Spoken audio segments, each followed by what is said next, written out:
Action. Assalamualaikum warahmatullahi wabarakatuh. Kami dari kelompok 1 ingin mempresentasikan hasil diskusi dari kelompok kami yang berjudul Critical Success Factors atau CSFS dari implementasi arsitektur enterprise. Anggota kelompoknya itu beranggotakan saya sendiri, Adrian Denito dengan NIM 63, Anissa Rusdiana dengan NIM 59, Maulana Rifan dengan NIM 60, dan Putri Gania dengan NIM 72. Pendahuluan.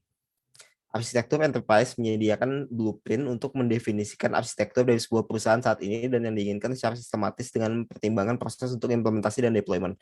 Arsitektur enterprise memiliki peran khusus untuk mengembangkan sistem informasi yang ada, mengembangkan sistem informasi yang baru, dan menggabungkan teknologi baru ke dalam sistem untuk mencapai optimasi misi perusahaan. Untuk meningkatkan tingkat keberhasilan implementasi arsitektur enterprise ini, perusahaan sebaiknya memahami Critical Success Factor atau CSFS dari implementasi arsitektur enterprise. Critical Success Factor atau CSSF adalah hal-hal yang harus berjalan dengan baik untuk memastikan keberhasilan suatu proyek serta secara keseluruhan yang menyebabkan kepuasan terhadap hasil yang didapat untuk memastikan kinerja kompetitif yang sukses bagi individu, departemen, atau perusahaan. Critical Success Factors atau CSFS yang efektif di dalam sebuah arsitektur enterprise harus mempertahankan visi yang sesuai dengan tentang masa depan bisnis dan keselarasan TI serta karakteristik lainnya.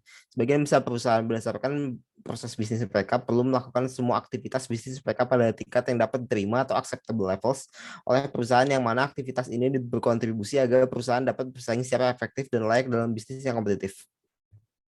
Next akan dijelaskan oleh rekan saya. Baik, selanjutnya adalah metode penelitian.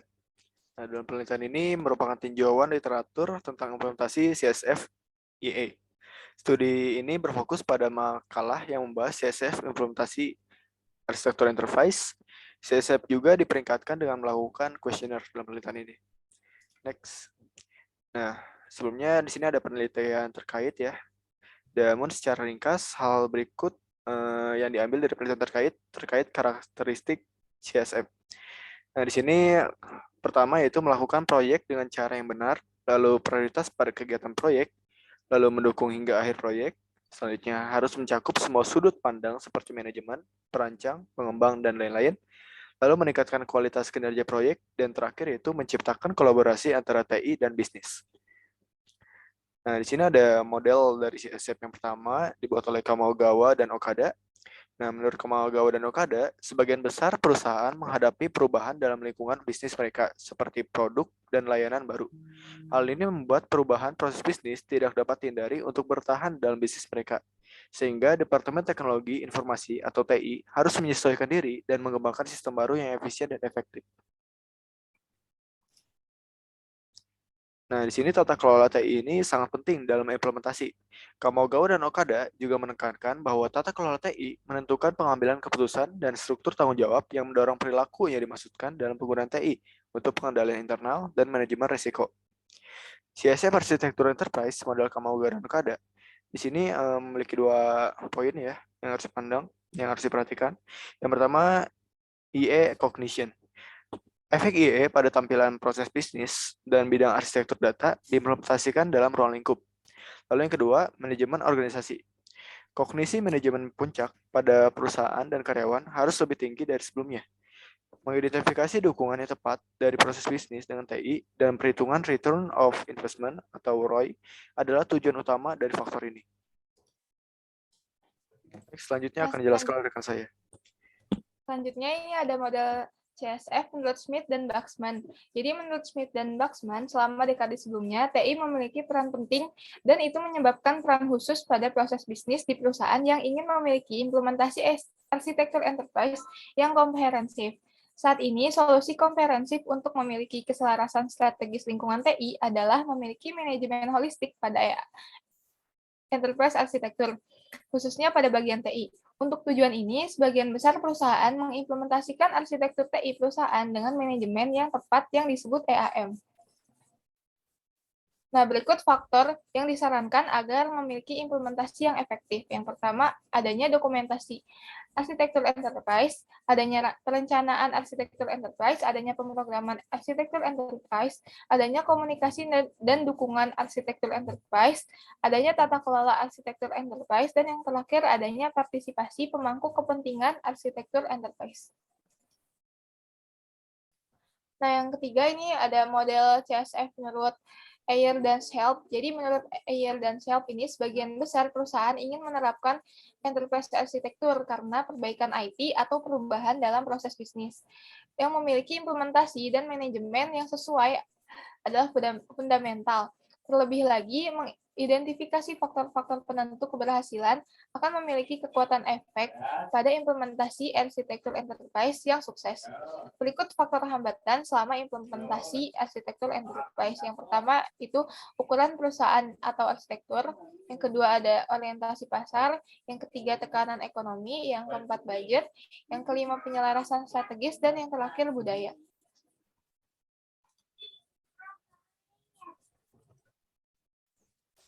Selanjutnya adalah model Van der Raat, CFS model.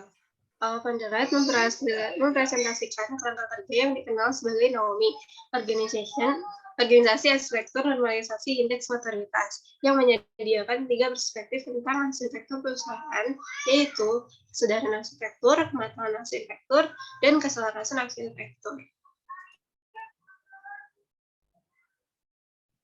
Model NAOMI terdiri dari variabel-variabel sebagai berikut, yaitu ada tata kelola arsitektur, proses arsitektur, komunikasi melalui dan tentang, lalu ada arsitektur, dukungan organisasi untuk arsitektur, ruang lingkup arsitektur organisasi, dan terakhir ada sumber daya manusia dan arsitektur lainnya.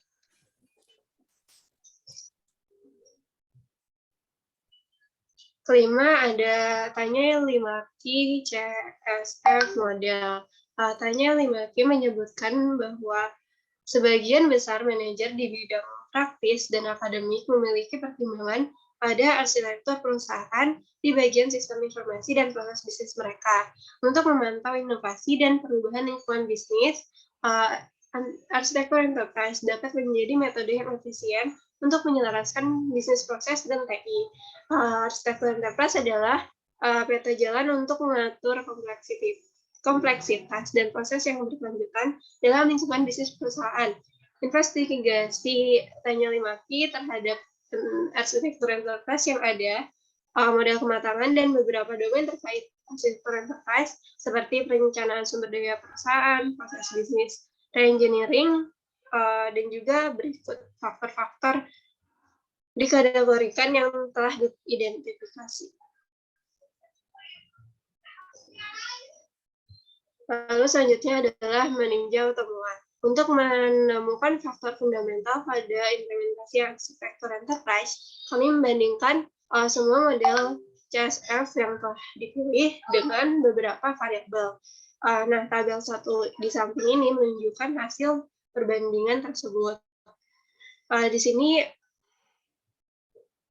yang dibandingkan ada governance, cognition, management, planning, documentation, programming, communication, and support, stakeholder participant, process, scope, economic pressure, culture, skill of architect, tools, and methodology, coverage, rules and EA process, EA model, business-driven approach, assessment, evaluation, dan training education. Next.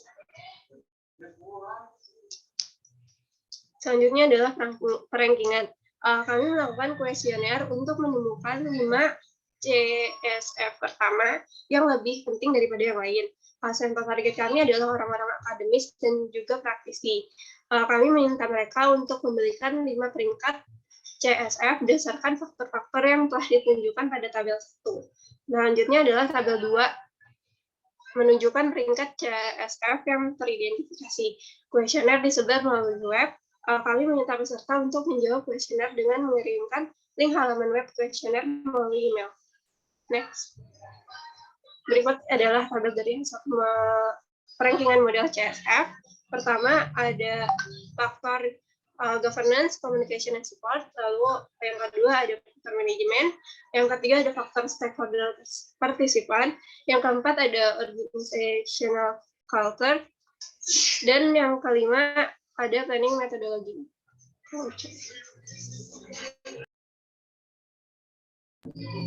Selanjutnya ada kesimpulan. Penilaian ini membandingkan 5 model CSF dari implementasi arsitektur enterprise. Kemudian memberikan ranking untuk menunjukkan CFS yang paling signifikan mempengaruhi keberhasilan implementasi dari arsitektur enterprise.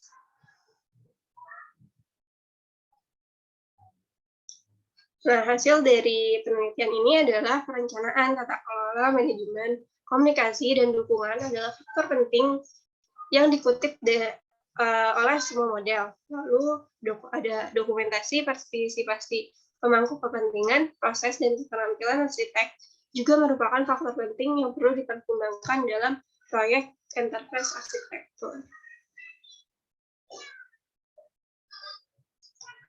Sekian presentasi dari kelompok kami. Wassalamualaikum warahmatullahi wabarakatuh.